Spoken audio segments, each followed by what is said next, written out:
وكان بعض السلف إذا قيل له اتق الله ارتعد.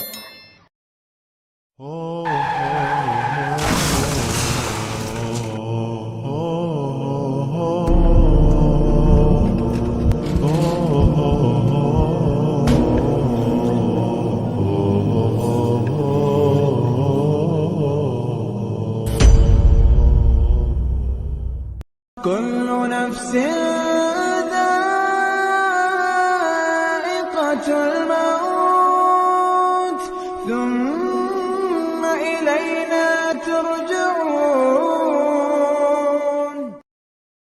Comme on le dit tous, la mort est le destin le plus sûr.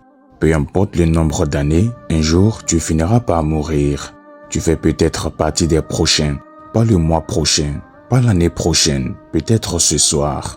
Si c'est le cas, es-tu prêt maintenant à rencontrer Allah dans cet état? Chaque jour, des gens sortent de chez eux sans savoir que c'est la dernière fois. Ils parlent, ils rient, ils planifient. Et quelques heures plus tard, leur corps est déjà lavé, enveloppé et posé seul dans l'obscurité de la tombe. La mort ne cherche pas les pires pécheurs. Elle ne cherche pas non plus les meilleurs croyants. Elle vient quand Allah l'ordonne, sans avertissement, sans délai. Et le plus effrayant, ce n'est pas de mourir. Le plus effrayant, c'est de mourir en disant « Je comptais me repentir plus tard. » Toute une vie, Shaitan ne t'a pas demandé de régner Allah.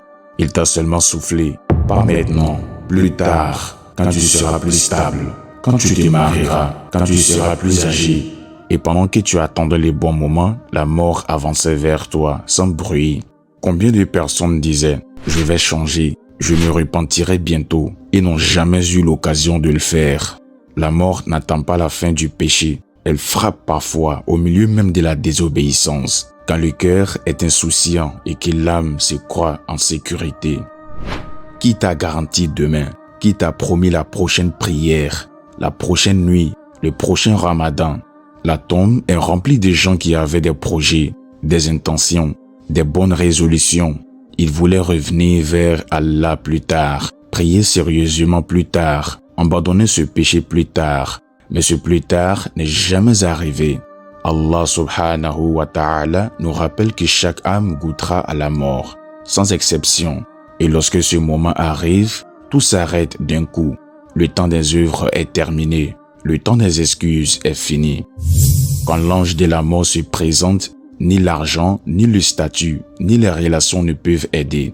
Les proches pleurent, mais ils ne peuvent rien changer. Les larmes coulent, mais elles ne rouvrent pas la porte du repentir. Car à cet instant, l'épreuve est terminée. Toute la vie, la porte était ouverte, et elle a été repoussée encore et encore. Maintenant, le livre est scellé, et chacun récolte ce qu'il a semé. Sais-tu quel est le plus grand regret de ceux qui sont sous la terre? Ce n'est pas d'avoir raté des plaisirs, ni de ne pas avoir accumulé davantage de biens. Leur plus grand regret est d'avoir retardé le repentir. Ils donneraient tout pour une seule minute, juste pour dire « Astaghfirullah » avec sincérité, juste pour poser le front au sol une seule fois, juste pour revenir vers Allah avant qu'il ne soit trop tard.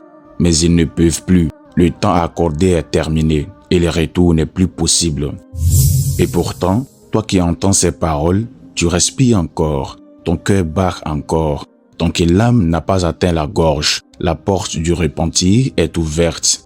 Peu importe la gravité des péchés, peu importe le nombre de chutes, peu importe depuis combien de temps tu repousses, Allah subhanahu wa ta'ala est pardonneur et miséricordieux. Mais ne te trompe pas, sa miséricorde ne doit pas devenir une excuse pour retarder. Car cette porte, aussi grande soit-elle, peut se fermer sans prévenir.